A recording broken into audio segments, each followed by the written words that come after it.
Now guys, this is a dual size aluminum pulley. You can see screws have been provided to tighten up the shaft, and it is an 8 mm pulley. Link for this has been provided in the description. You can check that out, and if you want to buy it, you can go to the link in the description. You can tie it with the Allen keys that have already been provided to you with this pulley, and you can see that this pulley fits perfectly to the RO motor shaft. Okay, so here guys, I have placed the motor on the vise to test it in the generating mode first.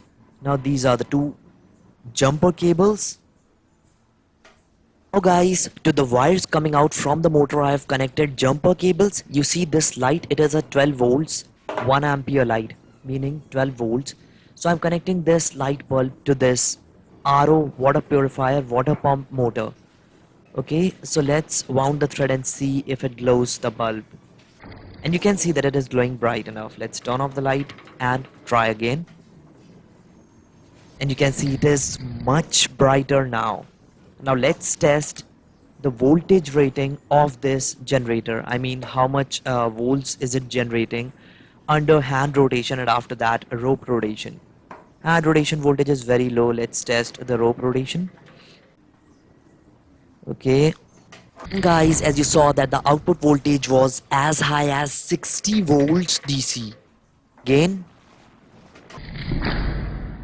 And now guys, as you saw that the voltage went beyond 100 volts. Guys, let's measure the current now, pointing the meter towards 10 amperes current mode and winding the thread.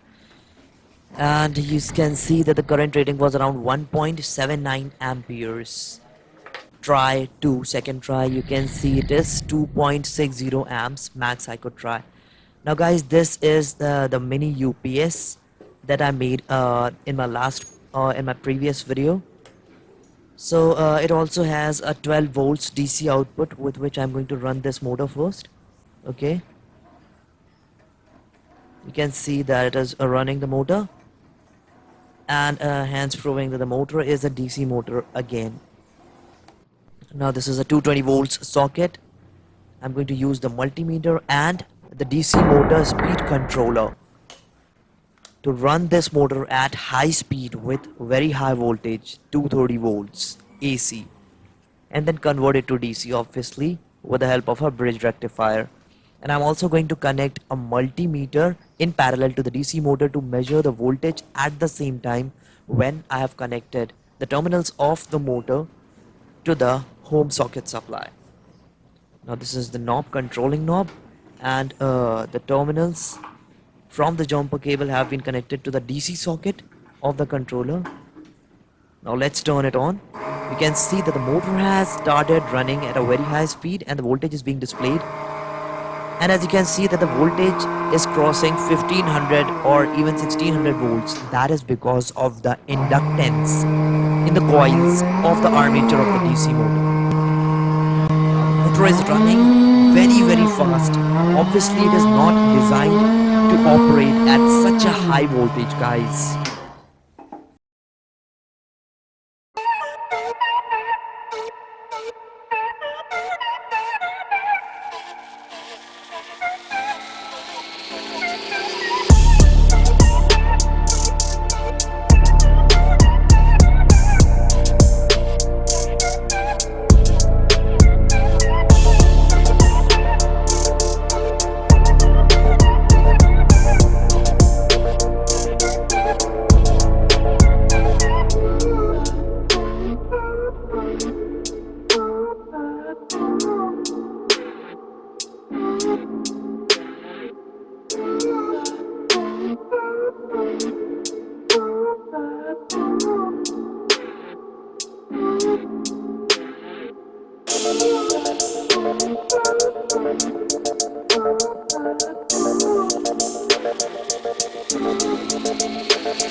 Hi guys, in this video I'm going to show you how to use this automatic buck boost module.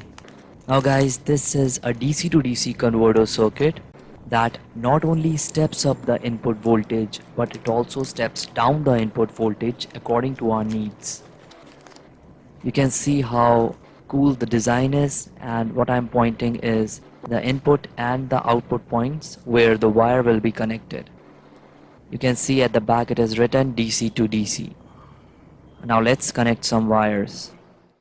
So, guys, the question for today is, who was the first person to invent a DC motor? I repeat, who was the first person to invent a DC motor? Guys, I'm happy to announce that the winner for the previous contest was Anvadya Jan. Congratulations. Note that red is for positive and blue is for negative. So guys, this is the charger circuit as you have already seen for charging a supercapacitor, 2.7 volts, 500 farad. As you can see, it has charged. So now I'm going to boost its voltage 2.7 volts to 12 to 14 volts. It's almost 2.63. Now this circuit is designed to boost the voltage from 3.8 to 32 volts, but I'm still going to operate it at 2.7 volts under low efficiency. Now that's the minimum voltage that this circuit can intake. Okay, so as you can see that the output voltage has increased to 14 or 15 volts, which we need to power up 12 volt loads. Now this is an 84 LED panel which is being operated with this circuit and a supercapacitor, and it is glowing at full illuminance. Buck boost converter module continues to step up the voltage of the supercapacitor from 2.7 to around 12 volts as long as the voltage across the terminals of the supercapacitor remains between 2.60 to 2.70 volts. Now since the part of the supercapacitor has completed, I'm discharging it for safekeeping, but the terminals are getting really hot.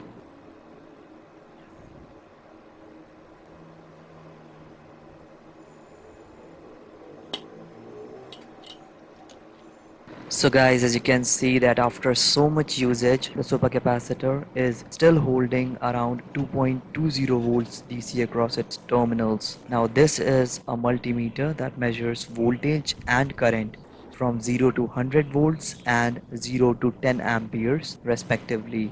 Now what I'm doing is I'm going to connect this meter to the output terminals of the buck boost module so that I can measure the power being fed to the load from the module.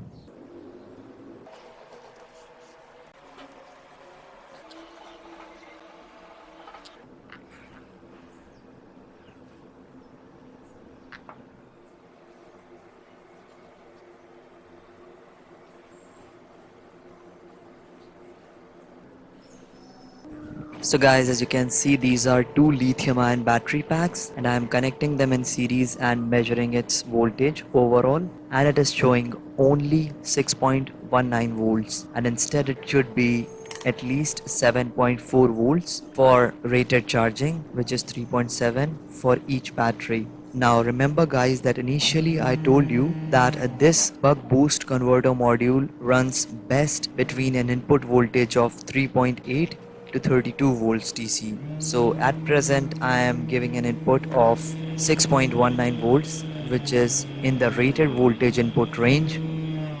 So the output of the buck boost module is exactly 12.2 volts. Although the batteries are really discharged, so they are not able to provide enough current so that the voltage at the output side of the module does not decrease as the load draws higher current. Now I have increased the voltage at the input, but as you can see the circuit is working. It is still maintaining the output voltage to 12.2 volts irrespective of the change in input voltage. Now guys, this is a 9 volts to 24 volts variable DC power supply. You can see the knob is for changing the voltage, which is being displayed on the screen. At present it is set to 9.45 volts.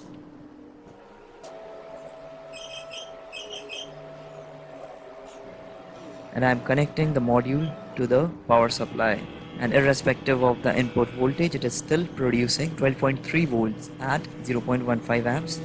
And when I'm loading it by trying to stop the motor, it is drawing more current, but the voltage at the output of the module is being maintained. At present it is working as a boost, but now I'm going to bring it to the buck conversion mode by increasing the source voltage. So I will bring the input voltage to 24 volts, and still the output voltage is maintained at 12.3 or 12.2 volts. So what the circuit is doing now, it is sensing that higher voltage is coming, so it is reducing the voltage, and the voltage is set exactly at 12.2 volts, and it is not changing irrespective of the change in voltage at the input side of the module.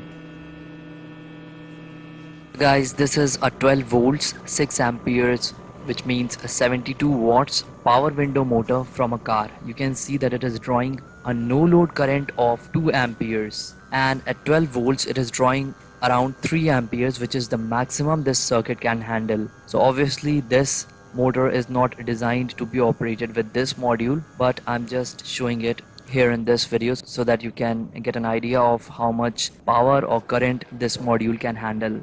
Now this is a 12 volts car indicator bulb, and it is glowing at full illuminance at 1.72 amperes and 12 volts.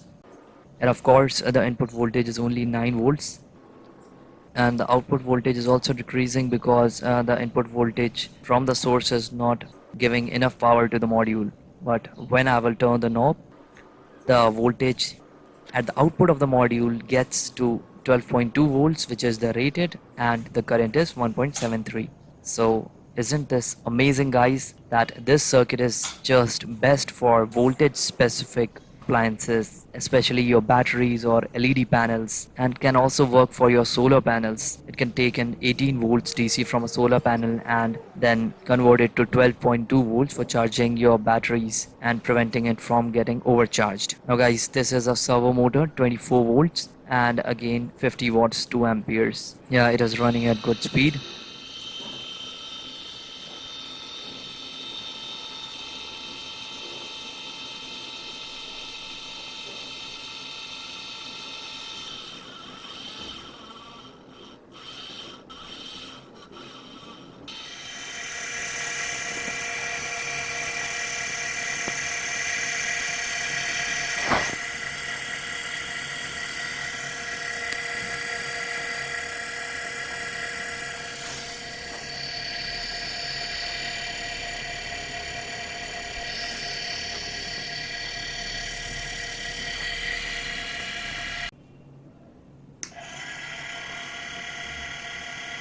So guys, here I've connected the 84 LED panel directly to the variable voltage power supply to show the effect of changing power supply on the LED panel, and why is it necessary to connect a constant voltage maintaining module. As you can see, when I turn the knob, the voltage increases and decreases, and so does the brightness of the LED panel. But when I connect a constant converter, the voltage and the current remains constant at the output irrespective of the change in voltage at the input. So this helps in protecting the appliances that we run, especially the voltage specific ones.